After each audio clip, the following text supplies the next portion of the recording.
자, 두 번째 시간 시작합니다. 자, 5절에 한번 봅니다. 6절. 6절에 보면은 이 땅에 2년 동안 흉년이 들었으나 아직 5년은 밭갈이도 못하고 추수도 못할지라 라고 2년과 5년이라는 그 내용이 나옵니다. 그러고 난 다음에 그 11절에도 가면은 흉년이 아직 5해가 있으니라고 2년과 5년, 다시 한번 또 이제 5년이 나오죠. 자, 이게 참 비밀이에요. 예, 이건 참 2년의 흉년과 앞으로 5년이나 남았어요. 그러니까 흉년의 기간은 7년이죠. 전부 7년이죠. 7년인데 이거는 이제 마지막 한 일에 대한 그 의미죠. 마지막 한 일에 7년이니까 2년과 이제 5년으로 나눠서 마지막 한 일회로 했는데 2년의 흉년은 아까도 이야기했지만은 교회 시대단 말이에요. 교회 시대 동안에 이스라엘 백성들은 먼 곳에 바깥 어두운 곳에 그렇게 있었다는 이야기고, 그러고 난 다음에 이제 2년 후에 만나서 이제 요셉을 만나서 이제 신앙이 회복이 됐잖아요. 그러니까 그 이 5년 기간 동안에는 이제 회개하고 돌아오는 때란 말이에요. 5년 동안에 회개하고 돌아오는 때고, 그 다음에 이제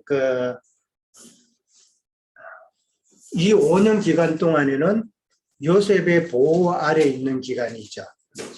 흉년이 끝나는 그 기간 동안에까지는 요셉의 보호 아래 있다는 이 말은 어떤 면으로 보면은 흉년 가운데서도 요셉의 형제들에게는 풍년이죠. 그렇죠. 말씀에 요셉이 주는 양식을 먹는 것이 바로 흉년 가운데지만은 그러나 풍년이란 말이에요. 예, 그렇게 이해를 하면 됩니다. 그러니까 2년의 흉년이 지나간 것은 교회 시대를 의미하는 것이고, 그 다음에 앞으로 5년이 있다는 것은 한면으로는 교회 시대 마지막 그 단계에는 유대인들이 회개하고 돌아오는 때란 말이에요. 구약에서 신약으로 넘어올 때도 예수님이 구약의 마지막 때에 먼저 오셨죠. 먼저 오셨고, 그 다음에 이 영으로 오순절 때 영으로 오시는 그때부터가 참 신약의 시작이단 말이에요. 그러니까 구약하고 신약의 그 과정에 겹치는 기간이 있죠. 예수님이 오셔서 제자 삼으시고 하는 그 겹치는 기간이 있단 말이에요. 그 기간이 바로 5년의 기간으로 그렇게 이해를 하시면 돼요. 예. 풍년과 흉년이 겹치는. 그러니까 예수님이 오셔가지고 유대인들이 말씀을 받지 않으므로 유대인들에게는 흉년이란 말이에요. 그렇죠? 그렇지만은 예수님의 말씀을 들은 베다니에서 예수님의 말씀을 들은 제자들에게는 풍년이란 말이에요. 예, 똑같은 이치죠. 예, 그렇게 이해를 하시면 됩니다. 구약에서 신약으로 넘어갈 때도 인자 예수님이 오셔서 말씀을 가지고 오셔서 그 제자를 삼으시는 그 기간이 있단 말이에요. 그 기간이 필요한 것이죠. 다음 세대를 열어야 되니까. 마찬가지로 이 5년의 기간도 유대인들이 회개하고 돌아오는 때고 유대인들이 회복되는 때란 말이에요. 그렇게 이해를 하시면 됩니다. 이게 하나님의 참 비밀이에요. 이게 비밀이 때란 말이에요. 그리고 난 다음에 5년이 차고 난 다음에는 이제 새 시대 청년왕국으로 그렇게 들어간다라고 보면 되는 거예요. 그러니까 5년이 차고 나면은 이제 교회 시대가 완전히 끝나는 날이라는 것이죠. 끝나는 때죠. 그러면은 그러니까 2년이 지나서 지금 요셉의 정체가 밝혀졌잖아요. 그것이 교회 시대 마지막 한 일의 기간 동안에는 전반기 동안에는 이제 요셉이 메시아인 것이 드러나듯이 예수 그리스도가 유대인이 버렸던 그 예수 그리스도께서 이제 참 메시아라는 것을 이제 안다는 것이죠. 알고 그다음에 그 5년이 지난 후에는 5년의 기간 동안 유대인들이 다시 이제 회복이 되고 다시 양육받고 이러는 때가 되는 거예요. 남은 자들을 양육하는 때가 예수님도 제자들을 그렇게 했으니까. 마찬가지로 이제 그렇게 되면은 5년 후에는 교회 시대가 끝난단 말이에요. 교회 시대가 끝난다는 말은 신부성이 이 땅에 내려와서 아까 계시록 14장에서 읽었듯이 어린 양이 시온산에서 14만 4천과 함께 서 있는 그런 혼인 예식이 치러지는 때단 말이에요. 그러면은 교회 시대는 끝이 난다. 그렇게 이해를 하면 되는 거예요. 그러니까 이 2년과 5년도 이게 상당한 비밀이에요. 예. 그러니까 예수님께서 인자 예수로 오셔서 그 중복되는 기간, 그것이 있었다는 것. 그러니까 마지막 한일의 동안에는 흉년과 흉년이 겹친다는 그 사실을 그렇게 이해를 하시면 됩니다. 자, 그 다음에 4번 문제 넘어갑니다.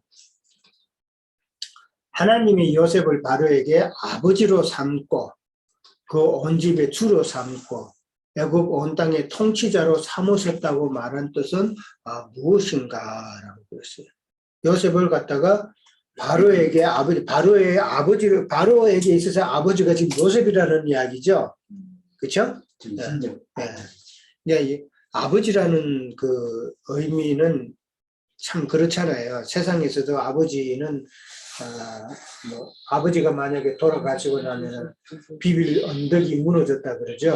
예. 그러니까 아버지는 비빌 언덕이다라는 그런 의미인데 그만큼 아버지는 의지하는 대상이죠. 의지하는 대상이고 정신적인 지주죠. 정신적인 지주인데 뭐 일종의 아버지를 통해서 많은 것을 또 듣고 그렇게 하잖아요. 근데 멘토라고 그러죠. 멘토라고 그런 의미죠. 그러니까 요셉은 이제 바로의 신임을 얻었고 바로의 정신적인 지주가 되었다는 멘토가 되었다는 그런 의미죠. 이 말은 무슨 말이냐면은 하나님께서 인자 예수님을 그만큼 믿고 그 다음에 의지해서 인자 예수에게 하나님께서 원하시는 구속사를 모든 것을 맡겼다는 의미란 말이에요. 이 말은. 그러니까 바로에게 아버지가 되게 했다는 말은 그런 의미란 말이에요. 영적으로. 그러니까 인자 예수님 이 땅에 오셔서 모든 것을 다 감당하시고 하나님의 구속사를 다 이루실 것이라는 것을 이제 하나님은 그렇게 믿고 있었다라는 의미로 우리는 이해를 하면 됩니다. 그 다음에 그 온 집의 주로 삼고 애굽 온 땅을 통치자로 삼았다 그랬어요. 그러니까 온 집이라는 표현은 성경에서는 집이라는 표현은 교회를 의미하는 거예요. 그런데 지금 우리가 이렇게 집에서 모이지만은 사실은 참 교회예요. 네.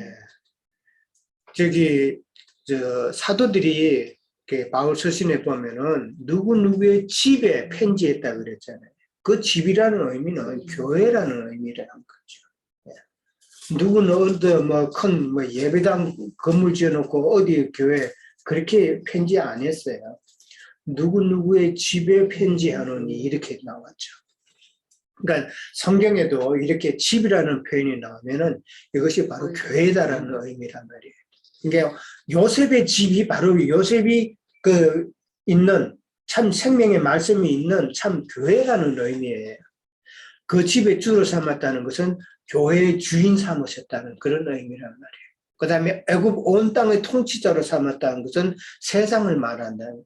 세상을 통치자로 삼으셨다는 말은 영으로 통치하신다는 거예요. 그러니까 영으로 예수님께서 오셔서 그 집의 주인 되시고 교회의 주인 되시고 그 다음에 이 세상을 영으로 통치하신다는 그런 예수님의 그 표현이 지금 그렇게 기록이 되어 있는 것이다. 하는 것을 먼저 이해를 하시면 됩니다. 자, 그럼 크게 어려운 거 없으니까 그렇게 넘어가고요. 그 다음에 요셉이 모든 식구들을 고센 땅에 머무르게 했다고 그랬어요. 자, 이건 무슨 뜻일까? 고센 땅. 고센 땅은 어떤 땅이에요? 애굽에서도 남쪽 북쪽인가? 북쪽이죠. 예. 북쪽 땅인데 이거 왜냐? 물론 요셉 형제들 아버지를 다 불러서 세상 나라가 아닌 애굽이지만 세상 사람하고는 달리 네. 그 애굽인들은 목축을 싫어하니까 이 목축을 해야 되는 이 요셉의 가족들이라 어쩔 수 없이 이 농업이 아닌 목축을 삼다 보니까 목축에 적합한 땅이 고센이었다는 거죠. 자, 이 고센 땅에 대한 그 이해는 지금 야곱의 그 식구들이 지금 애굽으로 내려와야 되잖아요, 그렇죠? 애굽으로 그 내려온다는 건 세상에 온다는 이야기예요. 그건 이제 그런 내용은 이제 다음 주에 이제 좀 다룰 것이지만은 야곱의 식구들이 애굽 땅에 가지만은 그러나 그들은 애굽에 속한 자가 아니죠. 애굽에 속한 자가 아니기 때문에 구별된 장소가 필요하다는 의미란 말이에요. 이게 뭔 말이냐면은 구별된 장소가 필요하다는 말은 그들이 교회 생활을 할 장소가 필요하다는 말이에요. 교회 생활의 필요성을 이야기하는 거예요. 네. 야곱의 식구들이라고 그랬지만은 사실 야곱의 식구들이라는 것은 하느님의 권속을 표현하는 말이에요. 네. 하나님의 권속들이 야곱의 식구로 이제 표현이 되었는데, 자, 애굽의 땅은 무슨 땅이에요? 애굽의 땅은 농사 짓는 땅이에요. 예. 이걸 이제 우리는 좀 깊게 봐야 되는 거예요. 농사 짓는 땅이지만은 고센 땅은 농사 짓는 땅이 아니고 거기는 목축지란 말이에요. 목축지. 요 두 농사 짓는 땅과 목축지를 우리는 비교를 한번 해봐야 돼요. 자, 농사 짓는 땅이라는 의미는 무슨 의미입니까? 땅에 세상에 있는 것을 갈구하고 그쪽으로 그렇죠. 하는 네. 믿음이고. 그렇죠. 그러니까 이게 농사 짓는다는 것은 농사라는 것은 우리 뭐 잘 아시지만은 땅을 경작하잖아요. 땅을 경작하고 거기에다가 씨를 뿌리고 그다음에 온갖 정성을 다 베풀어야 가꾸어야 열매가 맺죠. 예, 그런 이치를 한번 생각해 봐야 돼요. 땅을 경작하고 씨 뿌리고 그다음에 가꾸고 어떤 열매를 맺는다는 이 말은 농사 짓는 걸로 비유했지만은 결과적으로 그거는 우리의 마음 땅을 이야기하는 거란 말이에요. 네. 우리의 마음 땅을 갖다가 경작을 해가지고 참 좋은 교육, 좋은 말씀, 좋은 이게 뭐 행위 이런 걸로 자꾸 이제 선하게 가꾸어서 그 다음에 열매 맺게 하는 거. 그게 바로 우리의 마음 땅을 그렇게 경작해서 거룩한 자가 되고 그 다음에 선한 자가 되고 종교인이 되고 하는 이 과정을 성경에서는 농사 짓는 것으로 그렇게 한면으로 생각을 했단 말이에요. 또 한면으로는 예수님께서 우리를 갖다가 구속하시는 것을 농사 짓는 농부를 또 이해를 했죠. 네, 이해했지만은 지금 목축지와 농사 짓는 것을 비교할 때는 지금 농사 짓는다는 것이 바로 그런 내용이란 말이에요. 그러면은 목축지는 세상에 우리의 마음 땅을 경작해서 뭐 그렇게 나가는 것이 아니라 단지 하나님의 은혜를 구하는 그런 것을 표현하는 것이 바로 목축지라는 것이죠. 예. 하나님의 은혜를 구하는 것이 그러니까 이것이 가인과 아벨의 제사죠. 예. 가인과 아벨의 제사는 늘 이야기하지만은 가인은 땅에 좋은 것으로 하나님 앞에 드렸다 그랬잖아요. 그러면 문자적으로 보면은 사실 아벨보다는 가인이 더 하나님 앞에 정성을 다한 거예요. 아벨은 그냥 뭐 땅에 좋은 것으로 오랜 기간 힘들어서 한 거 아니라 그냥 양 치고 있다가 양 한 마리 잡아서 그냥 하나님께 드린 것 뿐이에요. 그렇게 보면은. 그러나 거기에는 깊은 하나님의 뜻이 담겨져 있다. 우리의 마음 땅을 경작해서 세상 것으로 하나님을 뵙게 드리려고 하지 말라는 것이잖아요. 구속의 원리가 거기에 포함되어 있는 거예요. 네. 다만 우리가 구원을 받는 것은 어린 양의 피다. 하나님의 은혜다. 그것으로 우리가 구원을 받는다는 것을 가르쳐 주기 위해서 가인과 아벨의 제사를 창세기에 그렇게 드러내놨잖아요. 똑같은 이치인 거예요. 자, 그것을 우리는 자 깊이 생각해야 하는 것이고, 주님과 제자들이 세상에 이 땅에 오셨지만은, 그러나 제자들은 하늘에 속한 자였죠. 네, 마찬가지로 우리도 지금 비록 세상에 살고 있지만은 근본적으로는 우리는 이제는 길이 다르죠. 아직도 나는 저 사람들과 길이 같다고 생각하면은 그건 아직은 안 되죠. 문제죠. 그리고 우리의 목적도 달라야 된다는 것이죠. 우리의 길과 목적을 우리는 다시 한번 각자 깊이 생각해 봐야 되는 거예요. 내가 추구하는 것이 뭔지. 그래서 참 우리가 이 땅에 왔지만은 이 땅에 사는 동안 사실 이 땅에 하나님께서 우리를 이 땅에 보내신 목적이 뭐예요? 구원함을 받는 거예요. 구속함을 먼저 받아야 되는 거예요. 구속함을 받고 그 다음에 또 혼의 구원을 이루어 가야 되는 것이 하나님께서 우리를 이 땅에 보내신 목적이란 말이에요. 근데 마음이 완악한 자들은, 하나님이 없다 하는 자들은 아예 들으려고도 안 하죠. 하나님이 있다 하면서 하나님을 믿는다 하면서도 그 자들은 또 하나님의 진리의 뜻이 무엇인지를 들으려고 하지 않는다는 거예요. 그냥 자기 나름대로, 그냥 자기 편한 대로, 자기 욕심대로 그냥 하나님을 믿다가 죽으면은 세상에서도 잘 되고 죽었어도 천국 가고.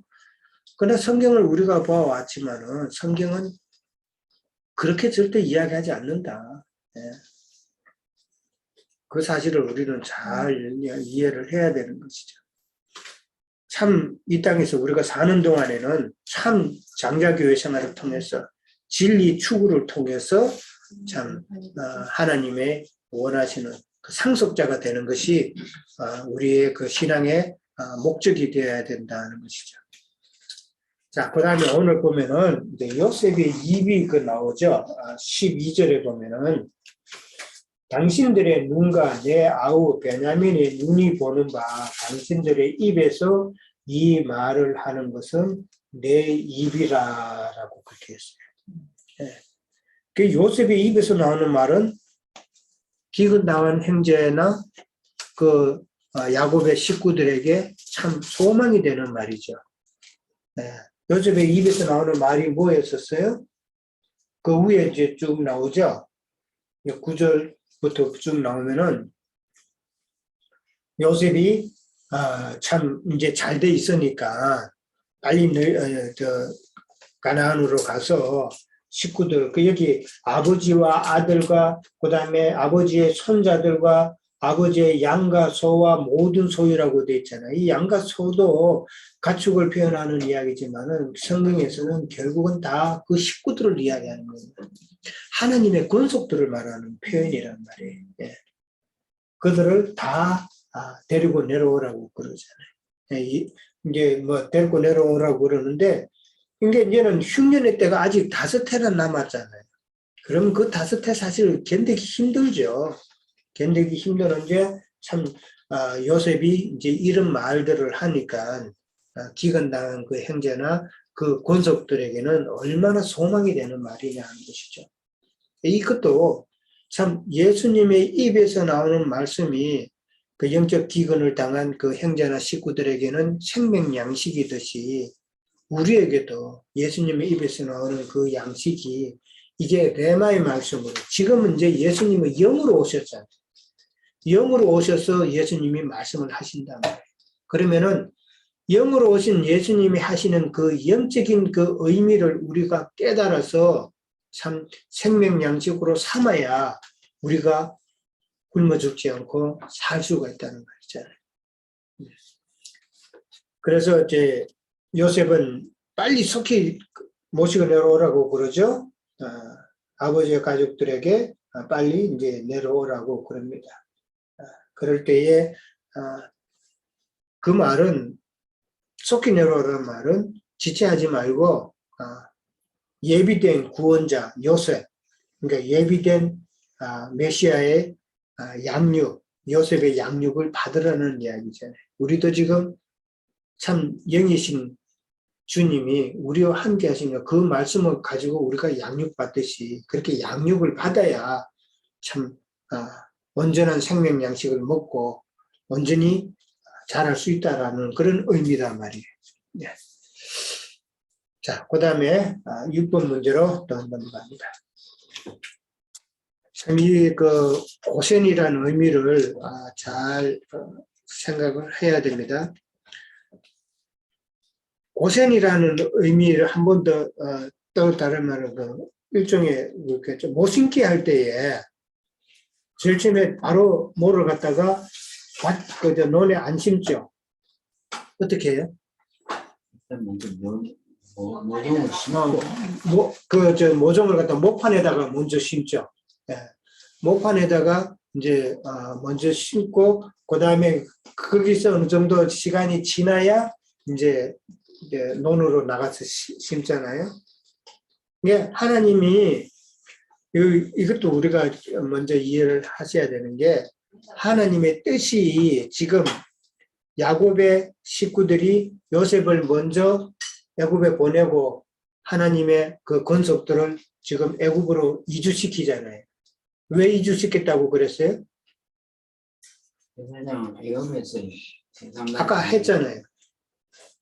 이주시킨 목자는 건 생명을 구하고 그렇죠. 그들의 생명을 구하고 그 후손들이 남게 하기 위해서란 말이에요. 그러니까 하나님의 지금 구속사의 그 계획은 야곱의 식구들을 갖다가 가나안 땅에 두면 안 되니까 거기서 일단은 애굽으로 보내는 거예요. 애굽으로 보내서 거기서 고센에서 거주하게 하면서 고센에서 이스라엘 백성들이 크게 번성을 하죠.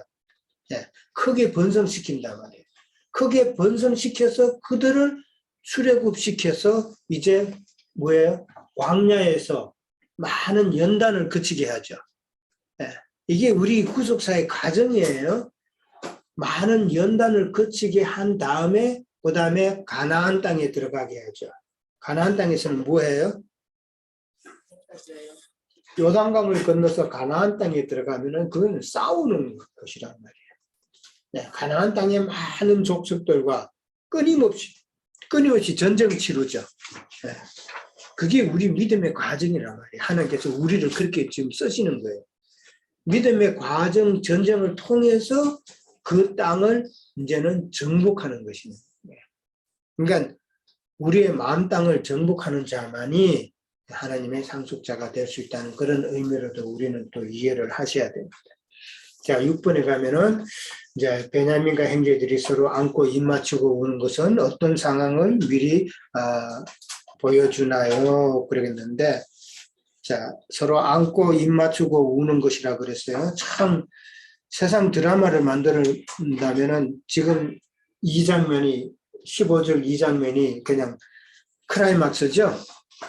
이제 여자분들은 다 눈물 찔끔찔끔 흘릴 그런 장면이잖아요. 눈물 많은 사람들은 그냥 가만히 있으면 그냥 눈물 뚝뚝 흘릴 그런 장면인데 참 이게 바로 하나님의 마음이라는 것이죠. 하나님의 마음인데 결국은 뭐를 의미한다고요? 안고 입 맞추고 우는 것은 메시아를 연결하는 거죠. 그죠. 이제 신앙이 회복된 거죠. 완전한 이제 신앙이 회복이 됐기 때문에 이제는 두려워하는 마음이 없어지는 것이죠. 근데 실제로 요셉의 형제들이 두려워하는 마음이 2번 나와요. 오늘 본문에서 그 5절에 보면은 요셉이 말했죠. 요셉이 형제들에게 근심하지 말라, 한탄하지 말라라고 이야기를 하죠. 그래서 안정시키죠. 그런데 요셉이 이 말을 또 한 번 더 합니다. 언제 할까요? 아버지를 보내면서 그렇죠. 자기 아버지 야곱이 이제 죽고 난 다음에 형제들이 또 걱정을 하죠. 아, 요셉이 우리를 이렇게 참 잘 대한 것은 아버지 때문에 우리를 이렇게 했을지도 모른다. 이제 아버지가 죽었으니까 요셉이 참 우리를 참 자기 그 핍박한 것을 기억해서 자기들에게 참 어떤 해코지를 하지 않을까 걱정을 하고 있는 상황을 요셉은 알았다는 것이죠. 그래서 이스라엘을 장례 치르고 난 다음에 형제들에게 다시 한번 형제들에게 안심시키는 말을 걱정하지 말라라는 말을 다시 한번 더 합니다. 예, 그렇게 되는 거죠. 그러니까 서로 안고 입 맞추고 울었다는 것은 아까도 충분히 이야기했지만은 예수님을 핍박했던 유대인들을 이제 유대인들을 하나님께서는 그들의 신앙을 회복시키는 것이죠. 네, 회복을 시키는 것인데 유대인들이 신앙을 하기 전에는 예수님을 믿기 전에 우리가 먼저 어떤 과정을 거쳐야 돼요? 회개의 과정을 거치죠. 그러면은 유대인들은 어떤 과정을 거쳐야 되는 거예요? 유대인들도 신앙이 회복되려면은 회개의 과정을 거쳐야 되는 거예요. 예. 그러면은 우리가 생각 한번 해봅시다. 이방인이 예수님의 영접할 때 회개하는 그 과정과 유대인들이 지금 천년왕국 시대에 예수님을 다시 영접하는 그 과정에 있어서 회개하는 그 회개는 같은 회개일까 다른 회개일까? 질적으로 많이 틀리죠. 자, 유대인의 회개는 그러면 어떤 회개예요? 율법을 충분히 알고 지금 신약에서의 하느님이 원하시는 것을 이제 알아차렸다는 그런 의미겠죠. 이방인들에게는 먼저 이방인들은 유대인들에게 회개는 예수 그리스도를 메시아로 알지 못하고 핍박해서 죽인 것을 회개해야 되는 거예요. 예. 그렇지만 이방인의 회개는 그는 율법도 없었고 하나님을 알지도 못한 상황이었어요. 그들은 이방인들은 자기 양심의 법에 따라서 생활을 했던 자들이에요. 그 양심의 법에 따라서 세상적으로 악하게 했던 거, 그 다음에 그러니까 잘못했던 거, 이런 것을 예수 믿기 전에 회개해야 되는 거예요. 그러니까 이방인의 회개와 유대인의 회개는 다르다는 것을 우리는 알아야 되는 거예요. 그래서 예수님께서도 세례 요한이 회개하라 천국이 가까웠느니라고 했죠. 회개 요한이 말한 그 회개는 무슨 회개예요? 그 유대인들이 율법을 지킨다 하면서도 세상적으로도 잘못한 죄, 이런 거 너희들이 회개하라 그랬어요. 그 다음에 예수님이 오셔서 회개하라는 말은 뭐예요? 예수님이 오셔서 내가 메시아다라고 그랬는데 유대인들은 그걸 안 믿고 다른 하나님을 섬기고 있었더라는 것이죠. 그 하나님이 뭐예요? 바로 땅의 하나님을 섬기고 있었다는, 하늘의 하나님을 섬긴다고 하는데 실제로 유대인들은 자기들에게 복 빌어주는, 복이 되는 그 하나님, 땅의 하나님을 섬기고 있더란 말이에요. 그래서 예수님은 회개하라 천국이 가까웠느니라 할 때 그 회개하라는 말은 너희들이 섬기는 그 하나님은 하늘의 하나님이 아니다. 그러니까 신을 바꾸라는 이야기예요. 신을 바꿔서 제대로 이제 신앙생활 하라는 그 회개란 말이에요. 그 다음에 또 마지막 회개하라는 말은 성령이 교회들에게 하시는 말씀이란 말이에요.